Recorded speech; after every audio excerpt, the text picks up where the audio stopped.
जय हिंद दोस्तों। इस समय एक बड़ी खबर निकल कर सामने आ रही है और बहुत तेजी से वायरल हो रही है कि 69,000 भर्ती में जितने भी बीएड अभ्यर्थी सेलेक्ट हुए हैं उनको माननीय हाई कोर्ट इलाहाबाद द्वारा बाहर कर दिया गया है। ठीक है, तो इस वीडियो में हम साथियों सब कुछ ध्यान से देखने वाले हैं और 100% साथियों एकदम सही आपको न्यूज़ बताने वाला हूं कि क्या साथियों बीएड अभ्यर्थी जितने 69,000 भर्ती में चयनित हुए हैं क्या वो बाहर कर दिए जाएंगे अथवा नहीं कर दिए जाएंगे।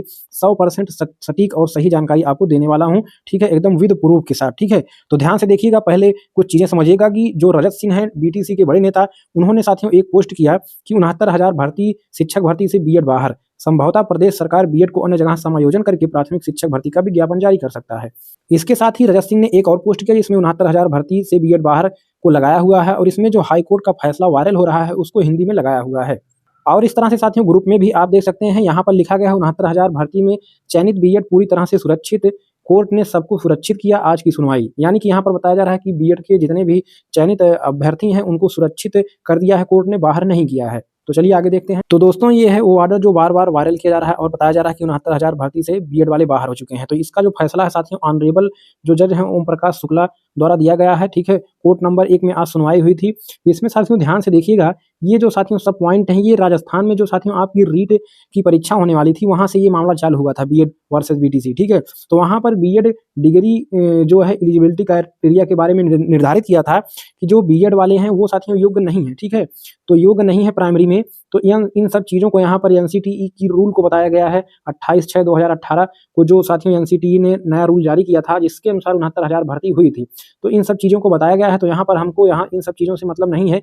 जो साथियों यूपी के बारे में मेन पॉइंट है जिसको जो है इलाहाबाद हाई कोर्ट ने जो है जारी किया है कोर्ट के अनुसार, हाई कोर्ट के अनुसार, तो यहाँ पर वो मेन चीज़ यहाँ पर देखिए दिखाया गया है। ठीक है, तो ये इसको अगर हम पढ़ेंगे तो इसको पढ़ने के लिए साथियों ये अंग्रेजी में दिया गया है। तो यहाँ पर आप देख सकते हैं यूपी के बारे में मेंशन किया गया है। ठीक है, तो इसको हम हिंदी में करके पढ़ते हैं। 5 नंबर पॉइंट को हमने हिंदी में कन्वर्ट कर लिया है, इसको ध्यान से देखिएगा, यहीं से सब कुछ क्लियर हो जाएगा। ठीक है, तो यहाँ पर देखिए हिंदी में इसका जो अनुवाद है, हमारे सामने ऐसा नहीं है कि यूपी 4/9/2023 को जो एनसीटीई सुप्रीम कोर्ट के फैसले के बाद नया जजमेंट सभी राज्यों के लिए निर्देशित किया है उसके बारे में बोल रहा है कि ऐसा नहीं है कि यूपी 4/9/2023 को एनसीटीई द्वारा जारी संचार के कार्यान्वयन पर सहमति नहीं दी है। ठीक है, ध्यान से पढ़िएगा, अभी मैं 1 मिनट में सब कुछ समझा दूंगा।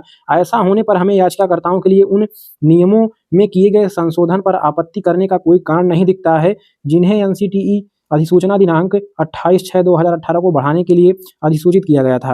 एक बार जब एनसीटीई ने माननीय सर्वोच्च न्यायालय के फैसले को अक्षरशः लागू करने के निर्देश जारी कर दिए हैं तो हमें याचिकाकर्ताओं के लिए यहाँ लागू नियमों की वैधता पर सवाल उठाने का कोई कारण नहीं दिखता है।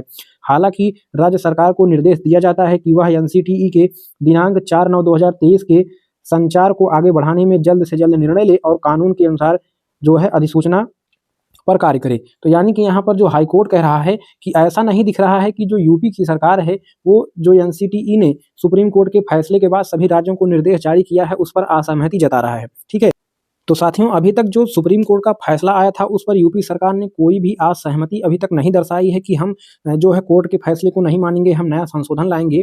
तो वही जो है हाई कोर्ट कह रहा है कि अभी तक ऐसा कोई भी निर्णय यूपी सरकार द्वारा नहीं लिया गया है कि जिस पर हम दबाव बनाएं या जिस पर हम कोई निर्णय लें। ठीक है, तो यहाँ पर सीधा सीधा साथियों ये एक केवल जो है निर्देश दिया गया है सरकार को कि एनसीटीई जो साथियों 4/9/2023 को नया रूल सभी राज्यों को प्रेषित किया है उसको आगे बढ़ाने में जल्द से जल्द निर्णय ले और कानून के अनुसार यथा सूचना पर कार्य करे।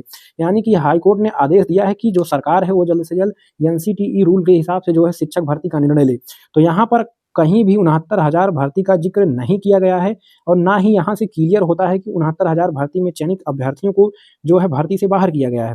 तो यहाँ पर अभी जो है 69,000 भर्ती में चयनित बीएड अभ्यर्थियों के लिए कोई भी खतरा नहीं दिख रहा है, लेकिन इस फैसले के हिसाब से आगे चलकर समस्या हो सकती है। तो एक ही समाधान हो सकता है कि जो सरकार है वो बीएड अभ्यर्थियों को जूनियर में साथियों क्या करे, समायोजित कर दे और प्राइमरी में जो है सीटें खाली हो जाएंगी तो नई भर्ती आ सकती है। लेकिन इस फैसले से अभी कोई भी समस्या बीएड वालों के लिए नहीं दिख रहा है। तो ये केवल एक अफवाह उड़ाया जा रहा है, इससे भ्रमित ना हो। ठीक है, कोई भी दिक्कत नहीं है। तो उम्मीद है ये जानकारी आपको अच्छी लगी होगी। तो चैनल पर नए हैं तो ऐसी ही ऑथेंटिक जानकारी के लिए सब्सक्राइब करें, लाइक करें, शेयर करें। धन्यवाद।